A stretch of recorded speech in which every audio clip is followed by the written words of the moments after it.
नमस्कार, आप जुड़ चुके हैं स्टेट व्यूज के साथ और मैं प्रीति सहर।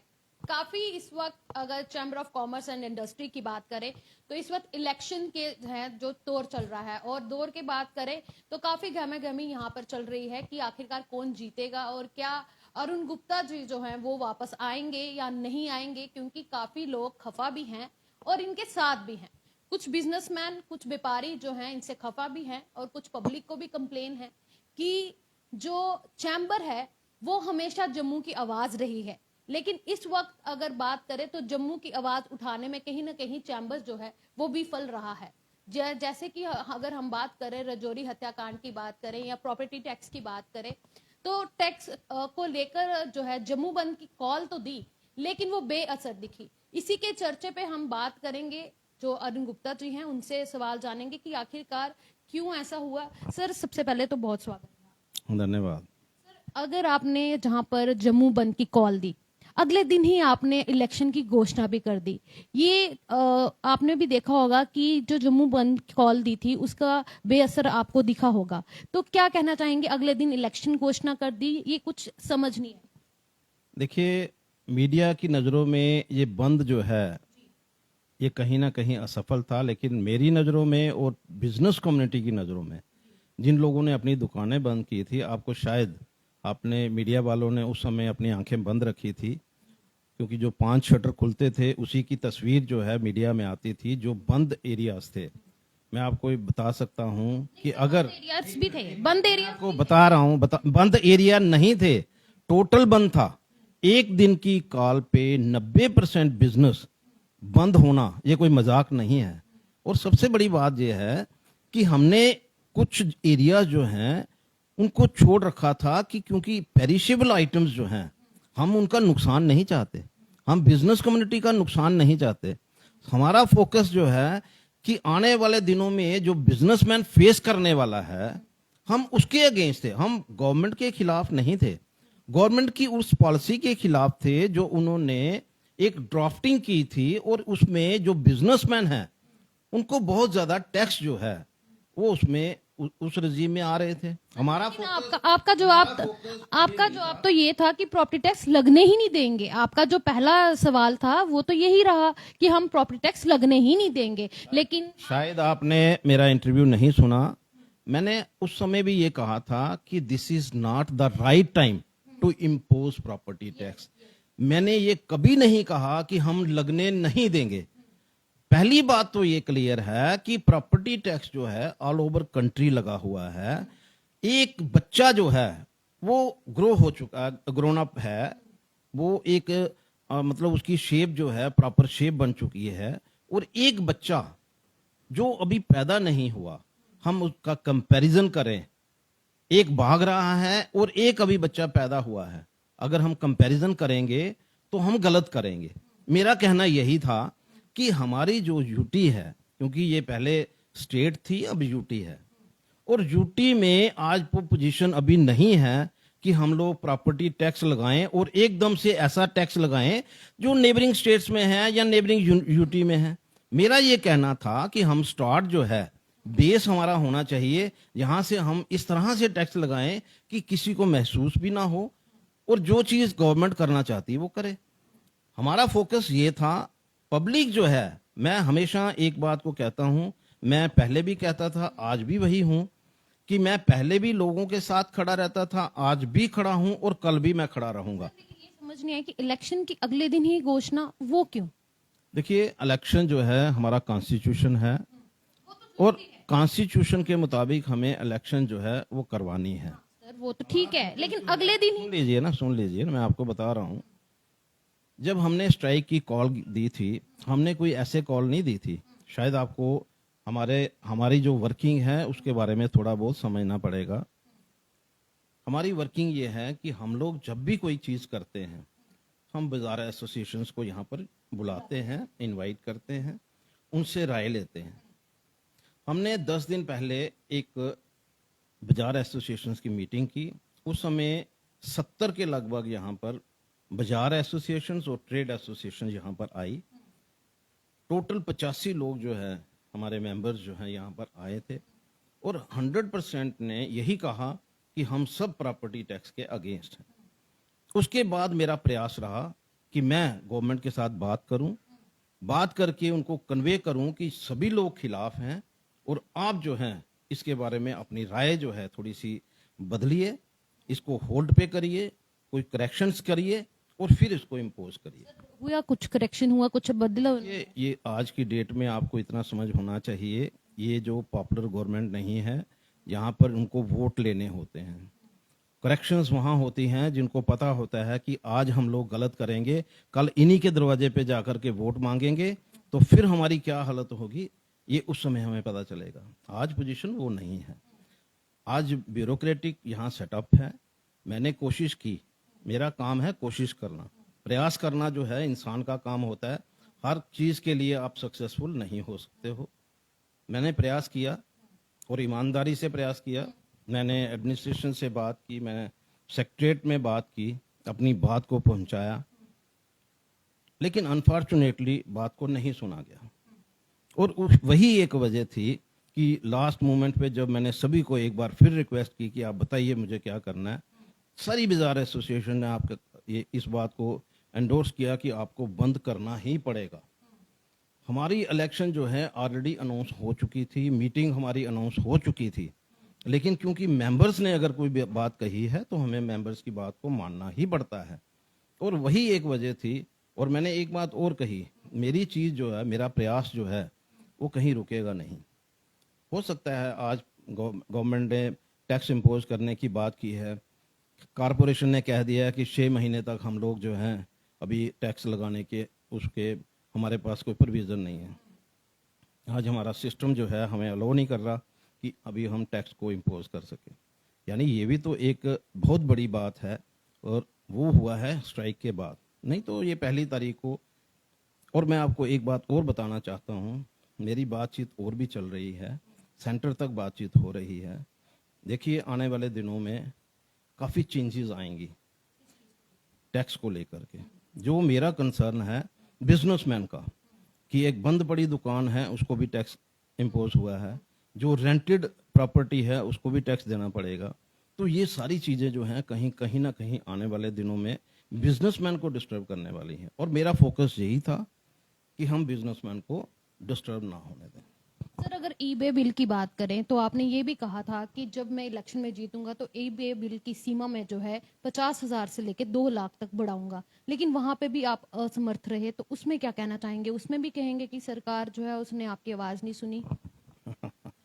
मुझे लग रहा है कि आप जितने भी मेरे पास क्वेश्चन लेकर के आए हैं, किसी ना किसी से कुछ पढ़ करके आए हैं। मैं पढ़ के नहीं आएंगे? नहीं नहीं नहीं नहीं नहीं सर, मैं पढ़ के नहीं आई हूँ। मेरी बात को सुन लीजिए।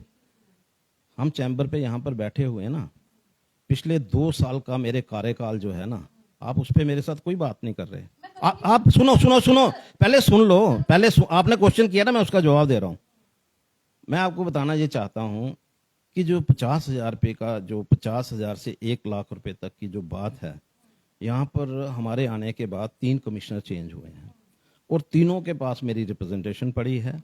मैंने माननीय फाइनेंस मिनिस्टर जो हैं उनको अपनी रिप्रेजेंटेशन भेजी है। देखिए हमारे पास कॉन्स्टिट्यूशनल राइट कोई नहीं है, हमारी कलम नहीं चलती, हमारे जो हैं एक्शन जो हैं, क्योंकि हम जो हैं कोशिश करते हैं कि हम गवर्नमेंट से मिल करके उनको कन्विंस करके, मैंने अभी भी किया। सुनिए, व्यापारी कहते हैं कि आप सरकार से डरते हैं। सर, व्यापारी कहते हैं सरकार से डरते हैं। सुनिए, मैं किसी से नहीं डरता, मैं किसी से नहीं डरता। आप जिसकी भाषा मुझे पढ़ाने आई हुई है ना, मैं आपको बता रहा हूँ। आपको कैसे लग रहा है सर, कैसे लग रहा है आपको कि मैं आपके सुन लो मेरी बात सुन लो ना, मैं यही कह रहा हूँ। मैं आपको एक बात बताना चाहता हूँ कि मैं हमेशा, ना तो मैं किसी लड़ाई में विश्वास रखता हूँ और ना मैं किसी से डर करके कोई काम करता हूँ। जितने प्रेशर मुझ पे हैं, अगर कोई और होता तो शायद, लेकिन कुछ इश्यूज हैं जो मैं सिर्फ और सिर्फ, फिर आप मुझे कह रहे हैं कि मैं पढ़ के आई। साथ किस वजह से हूँ। अगर कोई गवर्नमेंट कोई काम अच्छा करे तो मैं गवर्नमेंट के साथ क्यों नहीं आऊंगा। गवर्नमेंट अगर अच्छा काम करेगी तो मैं गवर्नमेंट के साथ आऊंगा। ऐसे कोई काम मैं आपको बताता हूँ, एक प्रयास किया गया हमारे एलजी के द्वारा कि यहाँ पर इन्वेस्टमेंट आए। मैं उनके साथ खड़ा था, नहीं आई। मैंने अपनी तरफ से रिप्रेजेंटेशन दी कि कुछ हर्डल्स हैं उनको क्लियर कीजिए और हमारे कहने के बाद उन्होंने हर्डल्स के लिए कमेटी भी बनाई। अब कमेटी की रिपोर्ट आज तक अगर नहीं आई है तो मैं उसमें, मेरा कोई रोल नहीं है, ये गवर्नमेंट का रोल है। अगर गवर्नमेंट चाहती है कि यहाँ पर हम लोग जो हैं, जिस तरह से आज इन्वेस्टमेंट इंडस्ट्री की बात आ रही है, इंडस्ट्री जो है यहाँ पर किस तरह आए उसकी बात आ रही है, हम ये कर रहे हैं कि टूरिज्म जो है यहाँ पर किस तरह से ग्रो हो सके उसकी हम बात कर रहे हैं, हम गवर्नमेंट के साथ हैं। आज ये जो डेवलपमेंट प्रोजेक्ट जो है अगर गवर्नमेंट कर रही है, अगर रिवर तवी फ्रंट जो है वो बन रहा है, गवर्नमेंट बना रही है, और जो 2017 में शुरू हुआ था और 2017 से लेकर 2021 तक वो कहीं ऑन ग्राउंड नहीं था, 2021 से लेकर 23 तक आज ऑन ग्राउंड है और विद इन 6 मंथ वो कंप्लीट हो रहा है। लेवल की बात करती हूँ, अगर कश्मीर और जम्मू की अगर बात लें तो यहाँ पे जो जो चीज होती है वो जम्मू में ही लागू होती है, कश्मीर में नहीं लागू होती है। अगर रिलायंस के वक्त आपने आवाज उठाई, ठीक है, आपने आवाज उठाई, आप कह रहे हैं मैं पढ़ के आई हूँ, मैं आपके ही हित के क्वेश्चन करती हूँ कि जो आपने आवाज उठाई, आपने बंद करवाने की कोशिश की, धरना भी लगाया रिलायंस के आगे, चलो रिलायंस के मार्ट खुल गए यहाँ पे, आपका ये एक मीडिया में आपने इंटरव्यू दिया, आपने मीडिया में दिया कि आप सुनिए ना, आपने मीडिया में दिया रिपोर्ट कि 25-25 हर जगह पे खुलने थे, तो 5-6 खुले हैं, कोई ज्यादा नहीं खुले। लेकिन कश्मीर में अभी तक एक भी नहीं खुला, वॉलमार्ट भी नहीं खुला। वहां पे क्यों चैम्बर चुप है, क्यों नहीं आवाज उठाती है? अगर टूरिज्म की बात करें हम, तो क्या सनासर में शिकारा नहीं चल सकता? क्या यहाँ पे खूबसूरती कम है? पटनी टॉप में अगर देखा जाए, हर चीज कश्मीर में टूरिज्म की अगर आप कह रहे हैं बढ़ावा दिया, तो टूरिज्म को आप आवाज नहीं उठा सकते हैं कि यहाँ पर क्यों कम है, वहां पर क्यों ज्यादा होता है? मुझे ग्राउंड लेवल का क्वेश्चन है, इसमें तो किसी ने पढ़ाया नहीं। मुझे एक बात बताओ, मुझे पहली बात आई रिलायंस की। जब हमने प्रोटेस्ट किया, आपको उस समय पता होना चाहिए कि हर डिस्ट्रिक्ट में रिलायंस स्टोर खुल रहे थे, जम्मू शहर के हर टाउन में, हर एरिया में रिलायंस स्टोर खुल रहे थे। नहीं ना खुले, बंद रहे ना। अरे सुन लो ना, पहले कहाँ खुला? एक ही खुला है ना, वो भी खुला कहाँ है? वो बिग बाजार था जो रिलायंस ने उसको कंट्रोल कर लिया उसका। सुनिए मेरी बात सुनिए। रिलायंस का जो एक ही शोरूम था है खुला हुआ है यहाँ पर, और जो आप कह रहे हो इलेक्ट्रॉनिक का पहले भी खुले हुए हैं। इलेक्ट्रॉनिक की हमें बात नहीं कर रहा। रिलायंस ज्वेल वो तो ऑलरेडी उनका, तनिष्क का तो आज का थोड़ा चल रहा है उनका, वो पिछले 25 साल से चल रहा है। वो अब रिलायंस ज्वेल्स आया ना, चलिए नाम ही चेंज हुआ है ना। जो रिलायंस स्टोर खुल रहे थे, जो जहाँ पर 100 स्टोर खुलने थे, नहीं ना खुल पाए। उसका प्रयास किसने किया? मैंने शुरुआत में ही बोला कि चैम्बर सामने आया, मैंने बोला चैम्बर ने प्रयास किया ना। चैम्बर के प्रयास से नहीं ना खुल सके, ठीक है, एक प्रयास हमारा सफल हुआ ना। दूसरा आप कह रहे हो कि भाई हम लोग जो हैं, आप कश्मीर में नहीं खुला। अब इसका जवाब तो भाई गवर्नमेंट देगी ना, मैं कहाँ से दूंगा? बात अगर हर मुद्दे पे बात करें, इस मुद्दे पे क्यों नहीं कर सकते? देखिए मेरी बात सुनिए, ये जो मुद्दा है ना, हमारा मुद्दा जो है ना, वो है, आप एक कॉल में पूरा जम्मू बंद कर सकते हैं, इतनी पावर रखते हैं आप। तो आप ये भी बात रख सकते हैं कि हमारे जम्मू को, टूरिज्म को बढ़ावा दिया जाए। जो टूरिज्म सिर्फ माता वैष्णो देवी को जाता है, वो हमारी सारी जितनी भी जगहें हैं वहां पे घूमे, और जिससे जम्मू को एम्प्लॉयमेंट आए, जम्मू को जो पैसा है, रेवेन्यू है, वहां से इकट्ठा हो बिजनेसमैन को भी इसमें फायदा होगा। देखिए जम्मू और कश्मीर का कंपैरिजन हम नहीं कर सकते। जम्मू में जो टूरिस्ट आता है वो पिलग्रिम टूरिस्ट आता है, और पिलग्रिम टूरिस्ट जो है उसका अपना एक सिस्टम रहता है कि वो आएगा, माँ वैष्णो देवी के दर्शन करेगा और वापस जाएगा। जो कश्मीर में टूरिस्ट आता है वो क्लाइमेट को एंजॉय करने के लिए आता है। यहाँ पर कपल्स जाते हैं, 2 दिन रहते हैं, 4 दिन रहते हैं, 6 दिन रहते हैं, वापस जाते हैं, ठीक। यहाँ पर पिलग्रिम टूरिस्ट की चिंता करते हुए आज मुझे ये लग रहा है कि जिस तरह से सर्किट्स जो हैं यहाँ पर डेवलप हो रहे हैं, आने वाले टाइम में, अभी कि मैं इस बात को लेकर के गवर्नमेंट को वो नहीं दे रहा, मैं नंबरिंग नहीं दे रहा कि भाई हाँ जी गवर्नमेंट ये कर रही है, वो कर रही है, लेकिन आने वाले दिनों में जिस तरह से हमने रिप्रेजेंट किया है, मैंने अपनी तरफ से रिप्रेजेंट किया है कि यहाँ पर भी अगर हिमाचल में अगर 7 देवियों के मंदिरों में लोग जा सकते हैं, तो हमारे यहाँ तो हर एरिया में देवियों का दरबार है, यहाँ पर मंदिर है। यहाँ पर भगवान शिव की शादी जो है वो यहाँ हमारे सुध महादेव में हुई है, उसको सर्किट के साथ जोड़िए, और आने वाले दिनों में आप देखोगे, हाँ ये हमने डिमांड रखी हुई है, हमने रिप्रेजेंटेशन दी हुई है, और आने वाले दिनों में आप देखोगे कि ये जो सारी चीज़ें जो हैं सर्किट के साथ जुड़ेंगी। ये जो हमारा प्रयास जो है टूरिज्म को लेकर के, भाई टूरिस्ट किस तरह, ये देखिए आज अगर वीटिंग रिट्रीट वीकेंड वीटिंग रिट्रीट हो रही है तो उसका श्रेय जो है कोई नहीं ले सकता। ये जब मैं सेक्रेटरी जनरल था 2012 में, तो हमने गवर्नमेंट के सामने ये डिमांड रखी थी, तब से ये डिमांड चल रही है, और आज वो डिमांड जो है हमारी वो मानी गई है। आज वहाँ पर वीटिंग रिट्रीट जो है वीकेंड हो रही है, और हमारी डिमांड यही है कि ये वीक टाइम में होनी चाहिए, पूरा एक हफ्ता होनी चाहिए, ये वीकेंड में नहीं होनी चाहिए। ये भी हमारा ही, देखिए ये मैं इसको ना ये नहीं कहता कि मैं इसका सारा श्रेय ले लूँ, मुझे नहीं ज़रूरत है।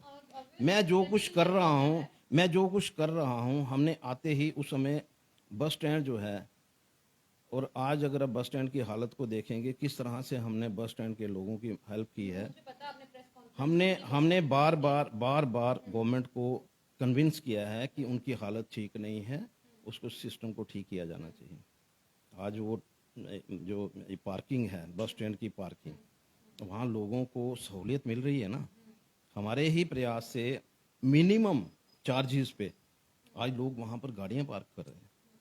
तो हमारा प्रयास रहा है ना, हमारा प्रयास रहा इस कोविड के पीरियड। यहाँ पे आपका योगदान है, वहां पे मैं बात कर रही हूँ आपकी। मेरी बात को सुन लीजिए ना। देखिए कुछ चीज़ें मैंने पहले ही आपको कहा कि हमारे पास कॉन्स्टिट्यूशनल कोई हमारे पास वो नहीं है, पावर नहीं है कि हम लोग साइन करेंगे तो हमारा काम हो जाएगा। हमारा प्रयास जो है उसमें कहीं कमी नहीं हो सकती।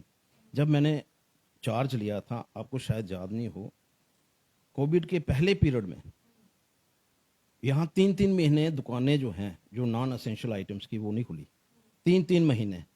लेकिन जब सेकंड फेज आया और जब मैंने चार्ज लिया, उस समय आप उस समय का दौर देखिए कि एक हफ्ते के अंदर अंदर हमने नॉन जो असेंशियल आइटम्स थी उन सब की दुकानें खुल सकें, इसका प्रयास किया। चाहे वो 2 घंटे के लिए खुली, 4 घंटे के लिए खुली, 8 घंटे के लिए खुली, हमारा प्रयास ये है, ये हमारा काम है।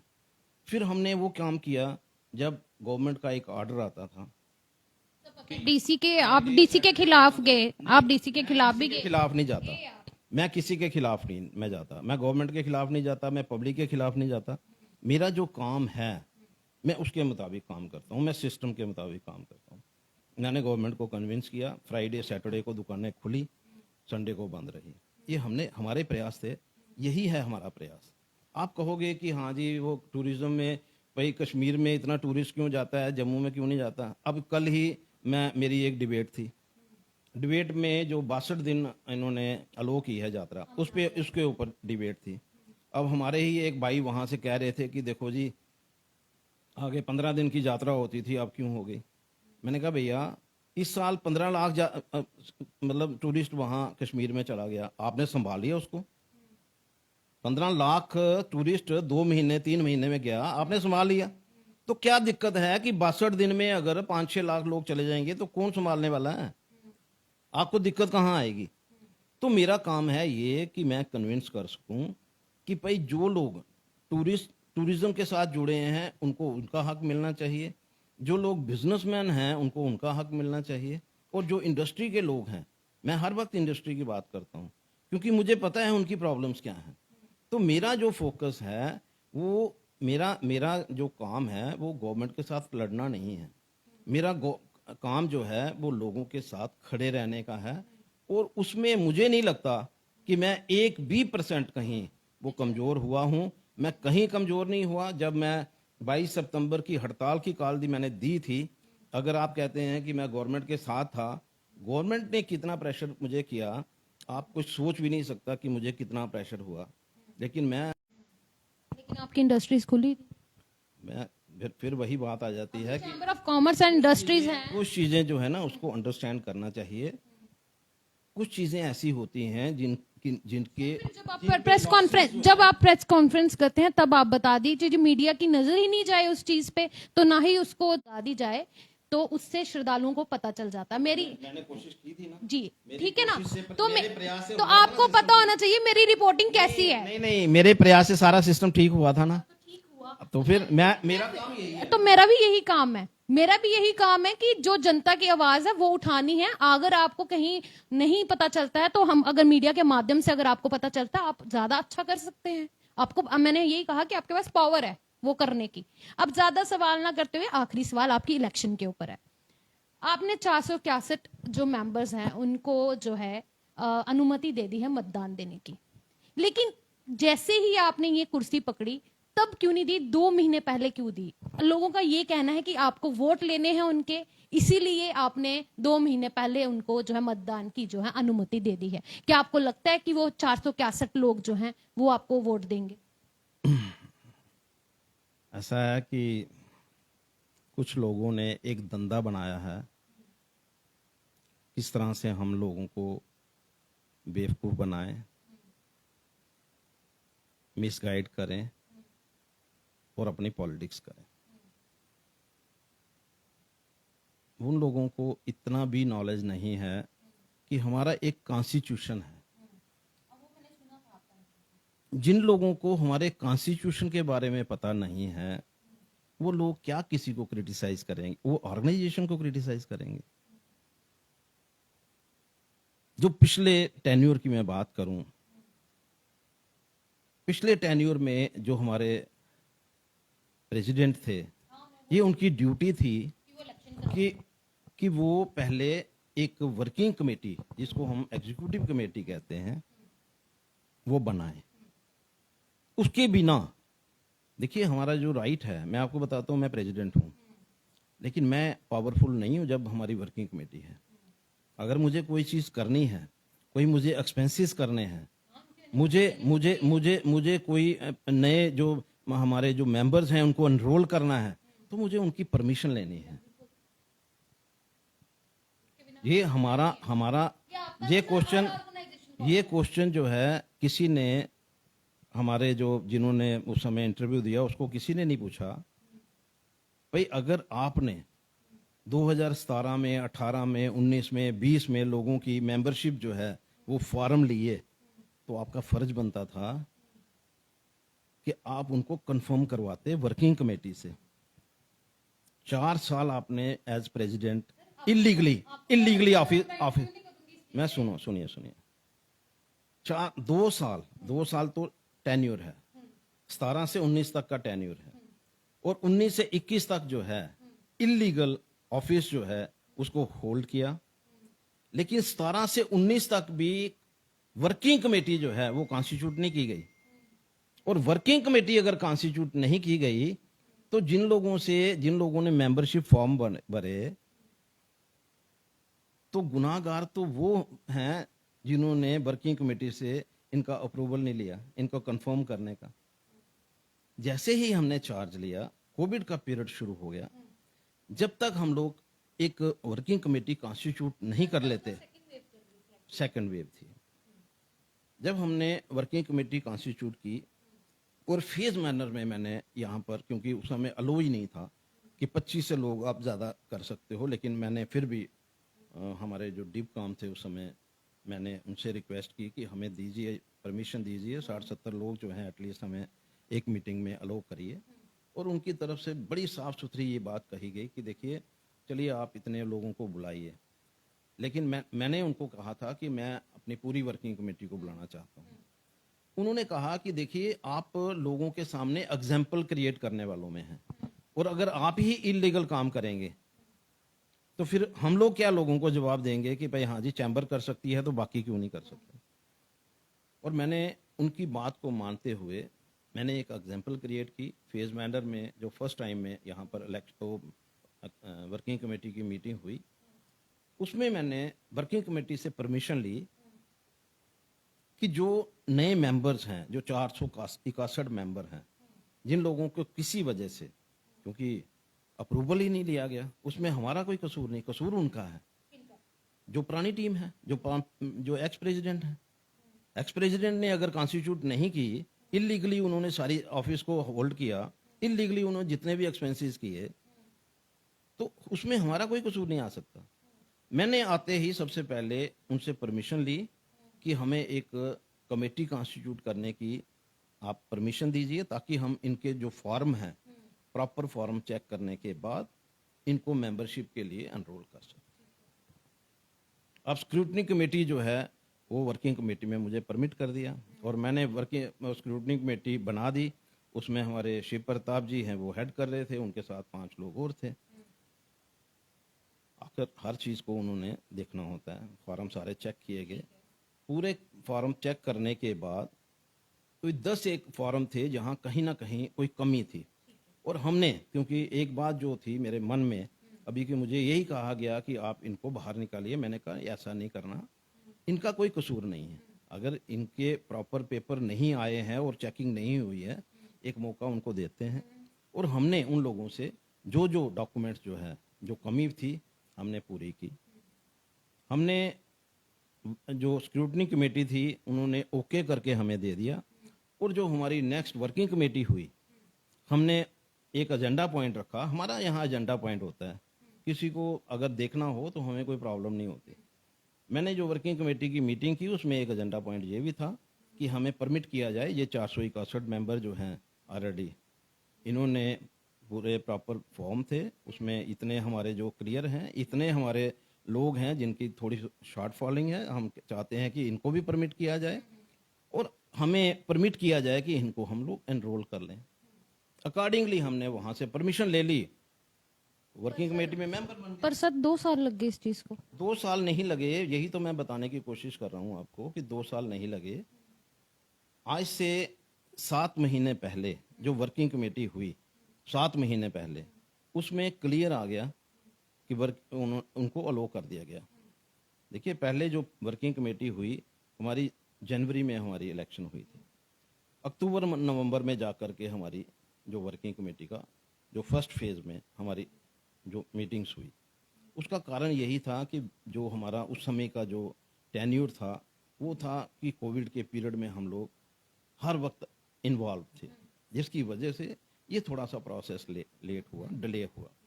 लेकिन आज से 7 महीने पहले वर्किंग कमेटी ने इनको अलो कर दिया। आज से 6 महीने पहले मैंने 461 मेंबर्स को बकायदा फोन करके उनको मीटिंग में बुलाया, ताकि 6 महीने पहले कि आप आइए, और आने के बाद आपको क्लियर हो जाना चाहिए कि आप लोग अब हमारे चैम्बर के मेंबर हैं, ऑनरेबल मेंबर हैं। अब जो 2 महीने पहले की बात की है वो बिल्कुल फेक बात है। 2 महीने पहले किसी ने नहीं कहा। तभी मैं सामने रख रही हूँ ना बात जनता के, कि उनको जाने की क्या है सच्चाई। तो आप कह रहे पढ़ कर आइए, पढ़ कर आइए। मैं आपको बताना जरूर चाहूंगा कि जो हमारी वर्किंग कमेटी ने जब अप्रूवल दिया, प्यारेलाल अप्रूवल दिया, और उसके बाद इमीडिएटली बाद हमने एक मीटिंग कॉल की,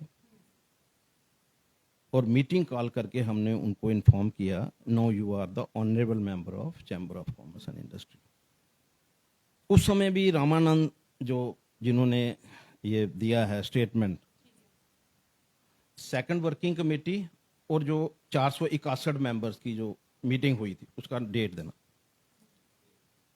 ठीक है, अच्छी बात है, विद प्रूफ आप अगर मीडिया के सामने रखते हैं। तो उन्होंने कहा था कि आप कब से अफेक्ट दे रहे हो।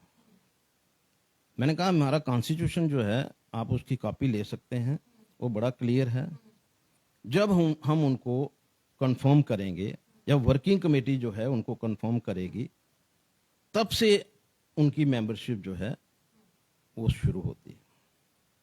सबसे बड़ी बात यह है कि अगर हम लोग, मुझे बहुत सारे लोगों ने कहा कि यार ये पुराने हैं, इनसे फीस ले लो। मैंने कहा देखो, मैं कॉन्स्टिट्यूशन से हट करके अगर मैं उनसे फीस मांगता हूँ, किसी की 3 साल की होगी, किसी की 4 साल की होगी, किसी की 5 साल की होगी, तो उनको इतने इतने पैसे देने पड़ेंगे, चैम्बर के पास पैसा आ जाएगा।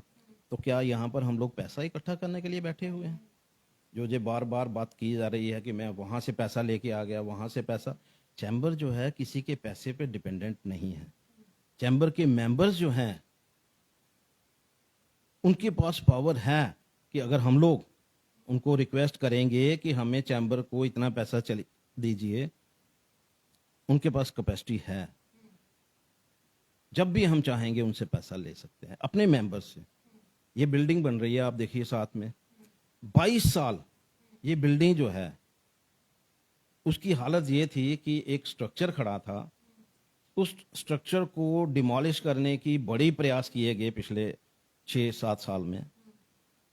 मैं भी जब सेक्रेटरी जनरल था तब भी यही कहा जा रहा था कि आप इसको डिमोलिश करिए। मैंने कहा हो नहीं सकता।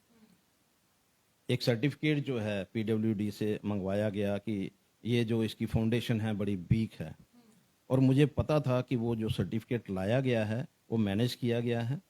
और जब आरटीआई लगी उसकी, तो उन्होंने कहा कि हमारे पास तो कभी कोई लेटर ऐसी आई ही नहीं पूछने के लिए कि इसकी फाउंडेशन के बारे में आप बताइए कि वीक है कि नहीं। जिस तरह से जाली सर्टिफिकेट्स जो हैं वो हमारे सामने पब्लिक के सामने जो रखे गए, मैं नहीं समझता कि इस तरह की वर्किंग जो है वो हमारी चैम्बर में होनी चाहिए। जब मैंने चार्ज लिया, मैंने आते ही अपने सारे ऑफिस बीयर्स को कहा कि देखिए 22 साल से ये बिल्डिंग जो है ये इनकम्प्लीट है, हमें कंप्लीट करनी चाहिए। आज देखिए हमें ज़रूरत नहीं है कि हम गवर्नमेंट के घर में पैसा लेने के लिए जाएंगे। क्यों जाएंगे हम गवर्नमेंट के घर में? हमारे मेंबर जब सफिशिएंट हमें पैसा देते हैं तो क्यों हम लोग जो हैं गवर्नमेंट के घर से पैसा लेकर के आएंगे? क्यों हम उनके नीचे बात करेंगे? जब भी वो बात करें और हमें ये लगे। पिछली कमेटी थी उन्होंने भी तो एक लैंड ली थी जेडीए से और अलॉट कराई थी, लेकिन आपने उसको वापस दे दिया और पैसे भी वापस दे दिए। वो क्यों?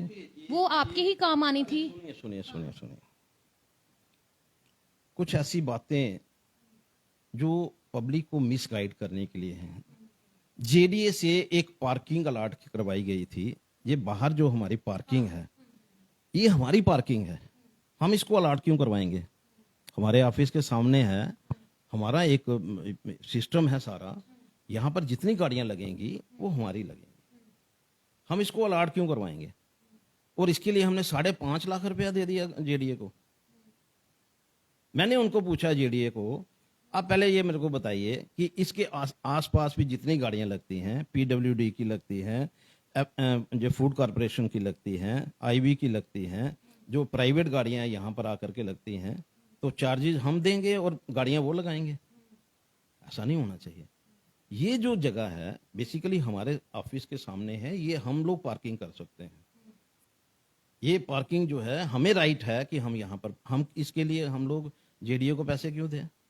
जगह नहीं अलॉट करवाई गई, पार्किंग अलॉट करवाई गई, और ये पार्किंग जो है ये हमारी है। मैं ओपन कहता हूं, मैं किसी क्लैश में नहीं जाना चाहता, लेकिन जब भी हमारी जरूरत होगी, जब हमारे मेंबर जहां आएंगे उनकी गाड़ियां यहीं पर लगेंगी। कंस्ट्रक्शन का काम चल रहा है, थोड़ा सा लोगों को प्रॉब्लम है, हमारे मेंबर्स को भी प्रॉब्लम है, लेकिन जब ये कंप्लीट होगा तो यहां पर सिर्फ और सिर्फ हमारे मेंबर्स की गाड़ियां लगेंगी। तो ये वाली जो जगह है, हमने जगह अलॉट करवाई, कौन सी जगह अलॉट करवाई? जगह वो अलॉट होनी थी 2012 में, जब मैं सेक्रेटरी जनरल बना था। उस समय वाईवी शर्मा हमारे प्रेसिडेंट थे।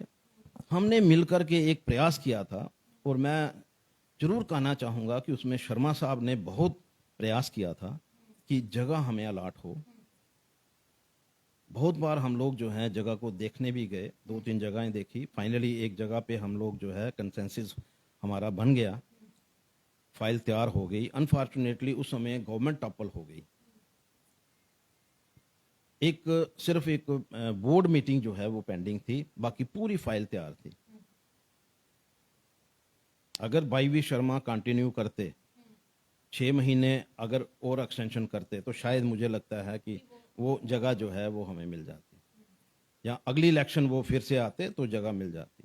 लेकिन जो नेक्स्ट टर्म में जो हमारे प्रेसिडेंट आए, आते ही उनका हाउसिंग जो ये अपना अर्बन एंड हाउसिंग मिनिस्टर हैं, उस समय हमारे निर्मल सिंह जी हैं, उस समय थे, और उनके साथ जो झगड़ा हुआ उसकी वजह से हमारी चैम्बर की फाइल गायब हो गई। हमारी फाइल जो कंप्लीट फाइल थी वो आज तक हमें नहीं मिली, लेकिन वो फाइल अगर वहां पर रहती तो चैम्बर को 23 कनाल जगह जो है सब्सिडाइज रेट पर हमें अलॉट होनी थी। लेकिन अनफॉर्चुनेटली इनके झगड़े ने, इनकी आपसी लड़ाई ने वो 23 कनाल जगह जो है वो हमें अलॉट नहीं होने दी। और ये जो जगह है बेसिकली अगर देखें ये मेंबर्स की है। ये क्लब क्लब क्लब क्लब करते हैं, ये क्लब कहाँ बनता है? यहाँ 10 मरले में 12 मरले में क्लब बनता है? हमने कहीं देखा है ऐसा क्लब जो 12 मरले में 15 मरले में बनता हो? ये बेसिकली जगह जो है, जो हमारे मेंबर्स जो एनरोल हैं, यानी कि 2818 मेंबर हैं, और 2818 मीन्स 5636 मेंबर जो हैं उनकी जगह है।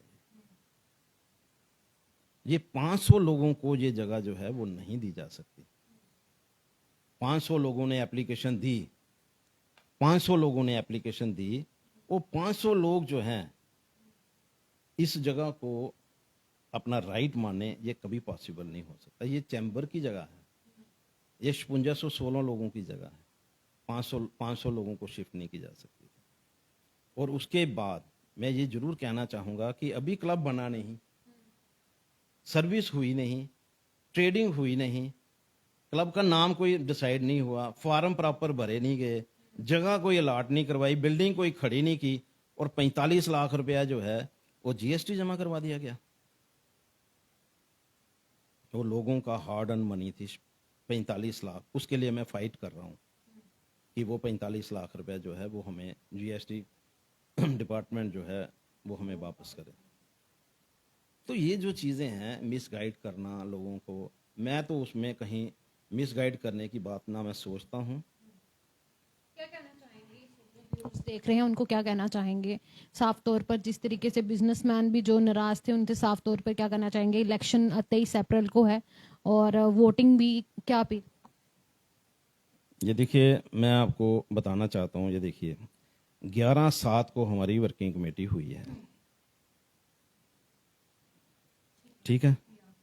यानी कि जो लास्ट वर्किंग कमेटी हमारी हुई थी जुलाई में, जुलाई से लेकर के दिसंबर तक कितने महीने हुए?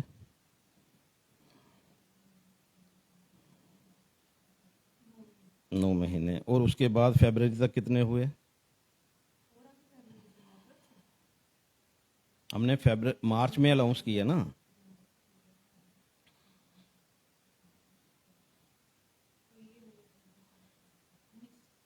उन्नीस नहीं हुए, लगभग 11 महीने 12 महीने हो गए जब हमने लास्ट वर्किंग कमेटी की थी, ठीक है? जो कह रहे हैं कि 2 महीने पहले हमें एनरोल किया गया, हमने जुलाई में उनको एनरोल किया है। आप देखिए 11/7/2022 को जो हमारी मीटिंग हुई उसमें इन मेंबर्स को एनरोल किया गया, और आज ये हमें बताने की कोशिश कर रहे हैं कि 2 महीने पहले, यानी कि जनवरी में हमने इनको एनरोल किया है। तो गलत इन्फॉर्मेशन दे रहे है, मुझे लगता है चलिए करने दीजिए ना। इन लोगों की जो हैबिट्स हैं उसी के मुताबिक तो ये लोगों को कन्वे करेंगे। ये मैंने अपने से तो नहीं लिया ना, ये एक हमारा जो प्रॉपर वर्क है, ये जो है ये हमारी मीटिंग्स हैं, ये मिनट्स ऑफ मीटिंग है सारे। मैंने अपने से तो नहीं कहा कुछ। 11 जुलाई को इनको एनरोल किया गया as member, honourable member of chamber of commerce and industry, और वो जो बता रहे हैं कि हमने इनको जनवरी में एनरोल किया। अब आप बताइए कि वो लोगों के सामने कौन सी पिक्चर ला रहे हैं, वो कौन सी पिक्चर दे रहे हैं? कोशिश करते हैं, फिर थोड़े से मेंबर्स के साथ भी बात करते हैं। देखिए ना, मैं वही कह रहा हूँ कि मैं तो गलत नहीं, मैं कोई गलत थोड़ा कह रहा हूँ। आप मुझे ये बताइए ना,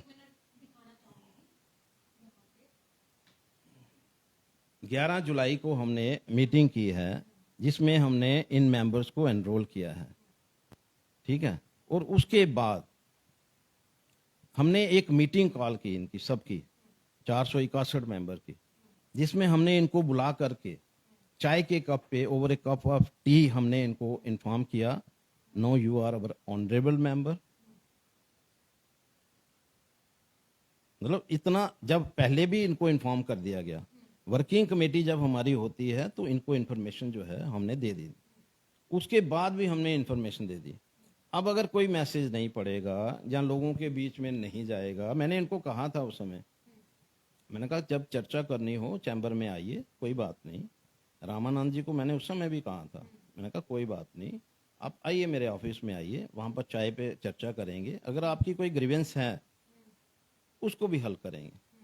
और सबसे बड़ी बात यह है, मैंने अपने टेन्योर में ऐसी कमेटियां कॉन्स्टिट्यूट की जिसके बाद कोई गुंजाइश ही नहीं थी कि हम लोग जो हैं पब्लिक में जाकर के कोई ऐसी बातें कहें।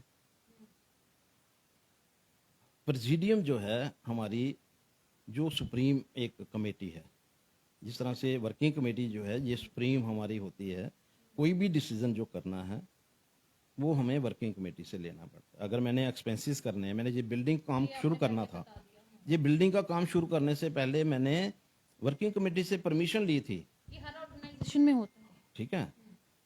अब उसके बाद हमारे पास एक प्रेसिडियम यहाँ पर है कि अगर आप किसी का ग्रीवेंस है, किसी को लगता है कि यार मेरे साथ इनजस्टिस हो रहा है, तो वो प्रेसिडियम के पास जा कर के वो अपनी बात कह सकते हैं।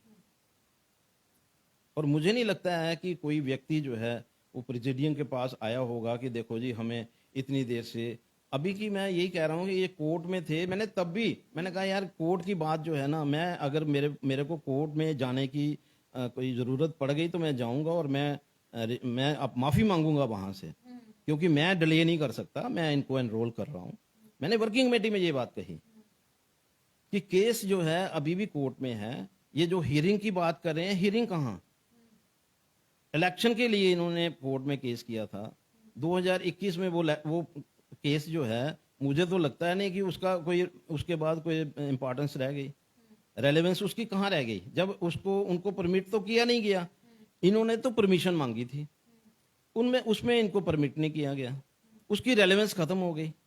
लेकिन कोर्ट में क्योंकि एक पेपर है, एक फाइल है, तो मुझे अपनी वर्किंग कमेटी ये बात कहनी पड़ी कि इन केस अगर मुझे कोर्ट कहीं बुलाएगी तो मैं कोर्ट में भी माफीनामी रखूंगा, क्योंकि मैं नहीं चाहता कि ये जो 461 मेंबर हैं जिन्होंने बकायदा फीस दी है, उनका तो ये भी कहना है कि घसीटा भी तो इन्होंने ही है, अरुण हमने गुप्ता। कहाँ घसीटना था।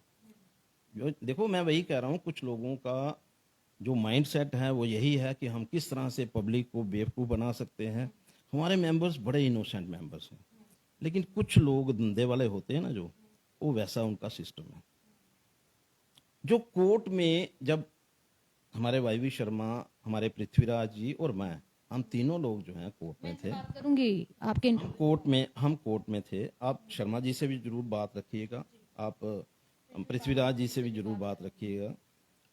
कोर्ट में जाने की हमें जरूरत किस लिए पड़ी? हम अगर प्रेसिडियम होता हम कोर्ट में नहीं जा सकते थे। हमारा कॉन्स्टिट्यूशन क्लियर है, कॉन्स्टिट्यूशन में क्लियर है कि अगर प्रेसिडियम बना है तो हम लोग जो हैं अपनी ग्रीवेंस जो है प्रेसिडियम के सामने रख सकते हैं, हम कोर्ट में नहीं जा सकते। लेकिन क्योंकि प्रेसिडियम नहीं बनाया, वर्किंग कमेटी नहीं बनाई गई, कोई कमेटी नहीं बनाई गई, कोई कमेटी नहीं बनाई गई, हुआ ये कि उसी वजह से, क्योंकि एक ग्रैबिंग थी यहाँ कि अगर 2 साल के बाद इलेक्शन ड्यू थी, अगर 2 साल की जगह 2.5 साल के बाद भी हो जाती तो किसी को प्रॉब्लम नहीं, लेकिन हो नहीं रही थी। वो परमानेंट जिस तरह से वो सीट जो है, तो वो जो पोजीशन थी उसके अगेंस्ट कोर्ट में गए, और कोर्ट के अंदर जो फाइट हुई, जज ने जो जजमेंट दी है, और जिस तरह के वहां पर फेक डॉक्यूमेंट्स जो हैं कोर्ट में दिए गए, मैं हैरान हूं कि एक ऐसा शख्स जिसने ना तो यहां जस्टिस किया, क्योंकि 2 साल के बाद इलेक्शन होने थे, नहीं हो पाए, कोर्ट में ऐसे डॉक्यूमेंट्स दिए गए जो कहीं मैच नहीं करते थे, हमारे जो वहां की उस समय की वर्किंग में कहीं मैच नहीं करते थे। और उसके बाद जो कोर्ट का डिसीजन था, कोर्ट ने एक ऑब्जर्वर यहां पर तय किया, हमारे सुदेश जज हैं जो रिटायर्ड जज हैं, उन्होंने इलेक्शन कंडक्ट करवाई। 75 साल की हिस्ट्री में, 75 साल इसलिए कह रहा हूं कि उससे पहले हमारी चैम्बर कॉन्स्टिट्यूट हुई, लेकिन जो एक्चुअल मैं ये कहना चाहूंगा, जब इलेक्शन प्रोसेस जो है जो शुरू हुए, तो वो 75-77 साल जो है तब से है। इस हिस्ट्री में कभी ऐसा चांस नहीं आया कि कोई मेंबर जो है इसलिए कोर्ट में गया हो कि हाँ जी इलेक्शन नहीं हो रही इसलिए इलेक्शन होनी चाहिए इसलिए कोर्ट में गया हो।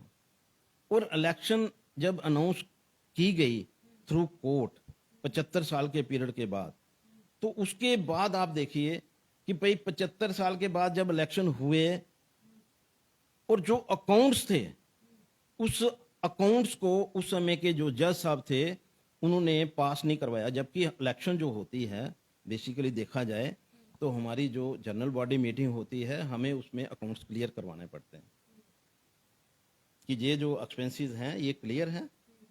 फर्दर जो टीम आएगी वो अपने हिसाब से परमिशन लेगी और एक्सपेंसेस करेगी। जज साहब ने रिफ्यूजल दे दिया कि मैं, क्योंकि ये जो अकाउंट्स हैं उसमें जो हमारे उस समय के सीए जो हमारे थे और उन्होंने वो जो वहाँ पर अपनी दी हुई थी रिमार्क्स दिए हुए थे, तो उन्होंने क्लियर किया हुआ था कि आपने तो किसी से परमिशन ली नहीं है और इतना एक्सपेंसिव हाई, मतलब मैं अब अमाउंट अगर आप दिखाऊंगा तो आप हैरान हो जाएंगे। हम लोग जो हैं यहाँ पर अगर बिना परमिशन के अगर हमें 10,000 भी खर्च करना पड़ता है तो हमें सोच करनी पड़ती है कि यार हम लोग 10,000 रुपया खर्च कर रहे हैं। मतलब है कि जो पिछली कमेटी थी उन्होंने काफी ज्यादा धांधली की है, यही आपका कहने का मतलब? मैं लफ्ज जो है ना, लफ्जों का हेर फेर है। बिना परमिशन के जो भी एक्सपेंस हों वो इलीगल है। परमिशन लेकर के हम लोग अगर कोई एक्सपेंसेस करते हैं कोई दिक्कत नहीं है। आपको इसके बारे में कोई जानकारी नहीं थी उस वक्त जब आप जनरल सेक्रेटरी थे? देखिए, जब मैं सेक्रेटरी जनरल था तब नहीं हुआ ये केस। उसके बाद जब मैं सेक्रेटरी जनरल नहीं था, यानी कि मेरे टेन्यूर के बाद का अगला टेन्यूर जो है उसी को बढ़ाया गया। अगर मैं सेक्रेटरी जनरल होता तो वो एक्सटेंशन नहीं हो सकती थी, लेकिन क्योंकि मैं उस समय टीम में नहीं था, मैं टीम से बाहर था, उस समय की जो टीम थी डिसीजन उन्होंने करना चाहिए था, लेकिन सब चीज़ें जो हैं वो सिंगल हैंडेड उस समय होल्ड की जाती थी। और मैं ये समझता हूँ क्योंकि कुछ बातें कही जा रही हैं कि हाँ जी हमने चैम्बर के लिए ये किया, हमने मेंबर्स के लिए किया। मैं कहता हूँ कि हमें कुछ भी करना है मेंबर्स के लिए ही करना है, तब भी हमें एग्जीक्यूटिव कमेटी से परमिशन लेनी है। इतनी बड़ी बिल्डिंग बन रही है, 1,18,00,000 रुपया हमारा यहाँ पर सिविल वर्क में खर्च हुआ है। आप देखिए 2 फ्लोर ऊपर बड़े हैं, नीचे ऑडिटोरियम बन रहा है। हमने पहले एग्जीक्यूटिव कमेटी से परमिशन ली है कि भाई इस हमें परमिट कीजिए, हम लोग जो हैं ये बिल्डिंग खड़ी करने वाले हैं। उसके अलावा हम लोग जो यहाँ पर एक्सपेंसेस करते हैं हर वर्किंग कमेटी में हम उनके सामने रखते हैं टेबल पे कि देखिए ये हमारे एक्सपेंसेस हुए हैं और आने वाले दिनों में ये एक्सपेंसेस हो सकते हैं, आप प्लीज हमें अलो करिए। तो यहाँ हम लोग वर्किंग कमेटी ही नहीं बनाएंगे तो परमिशन किससे लेंगे? फिर तो मैं बॉस हो गया। यहाँ पर बॉस का कोई सिस्टम नहीं है, यहाँ पर कस्टोडियन का सिस्टम है। जो भी इस चेयर पे बैठेगा वो कस्टोडियन बन के आएगा, वो पब्लिक मनी का भी, मेंबर्स के पैसों का भी कस्टोडियन बनेगा। जो इश्यूज हैं हमारे डे टू डे हमारे इश्यूज चलते हैं वो उसका भी, वो समझिए कि भाई एक किस्म का हम लोग जो हैं या अगर तो गवर्नमेंट को कन्विंस कर सकें तो ठीक है, नहीं तो फिर हम पब्लिक के साथ खड़े रहने के लिए हमें बाध्य होना पड़ेगा। तो ये खास बातचीत थी हमारे अरुण गुप्ता जी के साथ, जो प्रेसिडेंट हैं सीसीआई के, और जहां पर इन्होंने बात साफ तौर पर कह दी है कि जो मिसगाइड किया जा रहा है लोगों को वो ना करें और बल्कि जो असलियत है वो देखें। और जिस तरीके से जो इस कुर्सी पर बैठेगा वो कस्टोडियन के तरीके से बैठेगा, ना कि इसका मालिक बनेगा। और कुछ भी एक्सपेंसिव अगर खर्चने हो तो वो वर्किंग कमेटी से जो है वो परमिशन लेनी पड़ेगी। तो आने वाला वक्त बताएगा कि अरुण गुप्ता जी जो हैं इस इलेक्शन में जो है विनर होकर आते हैं या क्या होता है, ये तो आने वाले वक्त बताएंगे। लेकिन हम और भी लोगों से जो मेंबर हैं इस सीसीआई के और जो दूसरी तरफ जो बातें आ रही हैं सामने, उनसे भी बात करेंगे कि आखिरकार कि सच क्या है और झूठ क्या है, और पब्लिक डिसाइड करेगी। तो मेरे साथ जुड़े रहेगा अगले अपडेट के लिए। मैं प्रीति सहर, कैमरामैन सुमायरा के साथ।